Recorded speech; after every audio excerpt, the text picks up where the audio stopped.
உலக புகழ் பெற்றவர் நம்ம முருகர். இந்த உலகத்தில் இருக்க எல்லா புகழுக்கும் சொந்தக்காரர் நம்ம முருகர் தான். எப்படின்னு கேட்குறீங்களா? எல்லாம் புகழும் முருகனுக்கு தான். ஏன்னா 6 படை அப்பன் அவர். 6 படை வீடு கொண்டு இருக்கார். ஒரு மனுஷன் பிறப்பு முதல் இறப்பு வரை அவனுடைய வாழ்க்கையோட தத்துவத்தை ரொம்ப அழகாக உணர்த்தக்கூடியவர் தான் நம்ம முருகர்.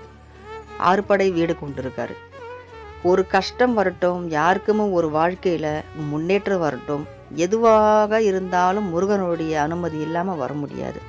நம்மளை சுற்றி அந்த 6 படை வீடு இருக்குது. முருகன் தான் அவர் ஒரு சேனாதிபதியாகவும், ஒரு குழந்தையாகவும், ஒரு ஆண்டியாகவும், ஒரு ராஜாவாகவும், நமக்கு ஒரு காவலாளியாகவும், நமக்கு ஒரு தந்தையாகவும் நம்ம முருகர் விளங்குறாரு. சிவனுடைய நெற்றிக்கண்ணிலேருந்து வந்தவர் தான் முருகர். சிவன் முழு பொறுப்பையும் இந்த உலகத்துக்கு நம்மளால் பார்த்துக்க முடியல. ரொம்ப நிறைய அநியாயங்கள், அக்கிரமங்கள் தலை தூக்கிது. அதர்மங்கள் தலை தூக்குறதுனால அதர்மத்தை அழிக்கவும் தர்மத்தை நிலநாட்டவும் அவர் என்ன பண்ணுறாரு? நெற்றிக்கண்ணிலேருந்து முருகனை படைக்கிறாரு. முருகன் வந்துட்டார். சிவனோட மறு உருவமாக முருகன் வந்துட்டார்.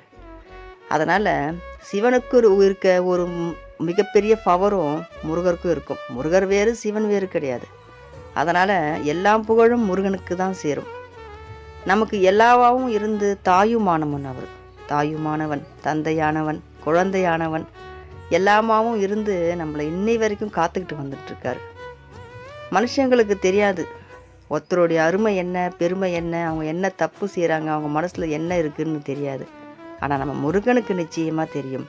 முருகான்னு நம்ம கூப்பிடும்போது அதை நம்ம சந்தோஷமாக கூப்பிட்றோமா, மன வருத்தத்தில் கூப்பிட்றோமா, மன நிறைவாக கூப்பிட்றோமா, மனசில் என்ன குறை வச்சுட்டு கூப்பிட்றோமான்னு எல்லாமே அவர் அறிவார்.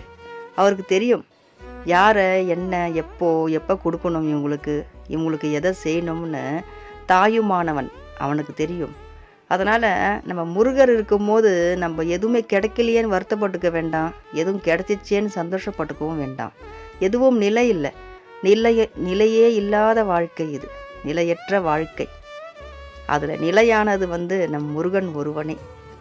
நிலையான கடவுளை நம்ம வணங்கிட்டு இருக்கோம். நம்மளுக்கு ஒரு நிலையான வாழ்க்கை நமக்கு நிச்சயமாக கிடைக்கும். நம்மளும் நினச்ச விஷயத்தை சாதிச்சுட்டு நம்மளும் ஒரு லட்சியவாதியாக இன்றைக்கி இருக்கோம்னா அதுக்கு காரணம் முருகர் தான். இனிமேல் நம்ம வாழறதுக்கு காரணமும் முருகராக தான் இருப்பார்.